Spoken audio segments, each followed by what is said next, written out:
All right, guys, we're going to be working with section 18.3, and that's special right triangles. There are two special right triangles, but the first one we're going to be working with is the 45-45-90 triangle. And what makes this one special is that it's basically an isosceles right triangle. What that means is if the two angles here are congruent, the two sides or the two legs would be congruent as well. Okay, remember, this is a leg, and this is the hypotenuse. Okay, so one of the things we know about the 45-45-90 triangle is the legs are congruent. So whatever whatever measurement this leg is, this leg measures exactly the same. Okay, and then the hypotenuse is whatever one of the legs is times radical 2. Okay, so it's a leg times radical 2. So I usually tell my students to remember it's leg, and then of course the hypotenuse. So it's x, and whatever the leg is times radical 2.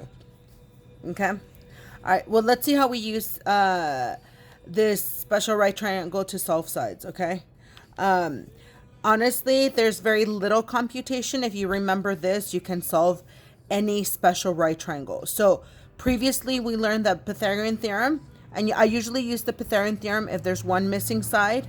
And of course we learned the trig ratios, and I use the trig ratios when there are two missing sides. And 45-45-90 is basically just a way of solving missing sides, but in a much quicker way. Okay, so let's look at our first example.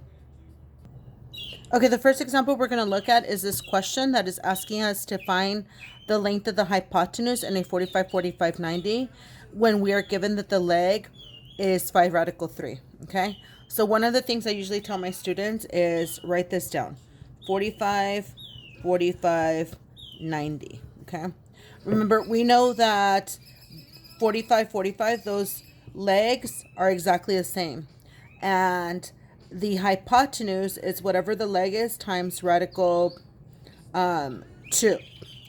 So if I am given that the leg is 5 radical 3, so I know that the other leg should also be 5 radical 3, but remember, we're trying to find the hypotenuse. So this is x, this is 5 radical 3, just times radical 2. So what I have to do is multiply the two radicals, okay? And what you end up with is 5 radical, 5 radical 6, okay? And this is the length of your hypotenuse. And that's it. But I don't even have to do a drawing, to be honest, but I have them memorize this, okay? Remember, the legs are the same, and whatever one of the legs is, because they're the same, times radical 2, okay? All right, let's look at another example.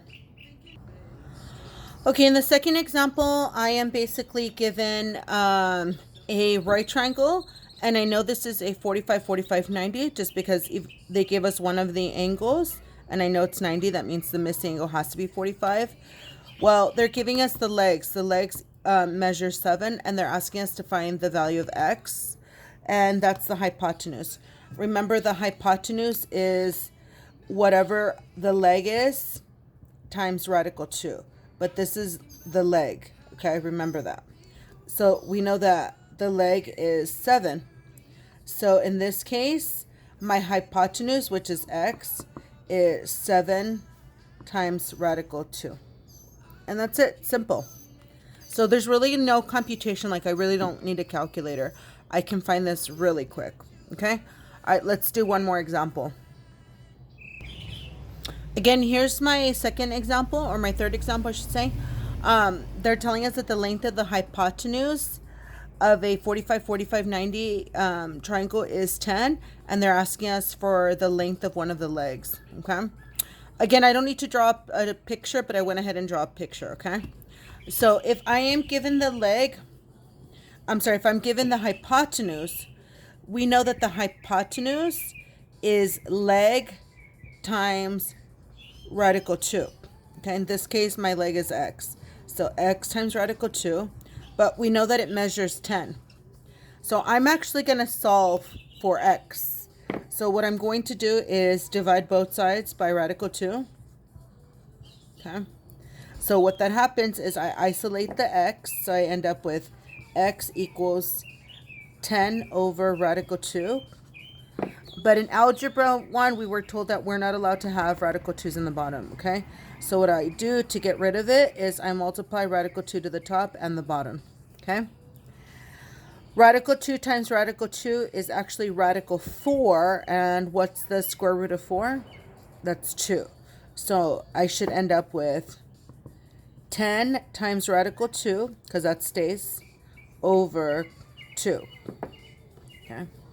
And I would say this is your final answer, but it's not, because you can actually simplify your coefficients, okay? The coefficient and the whole number.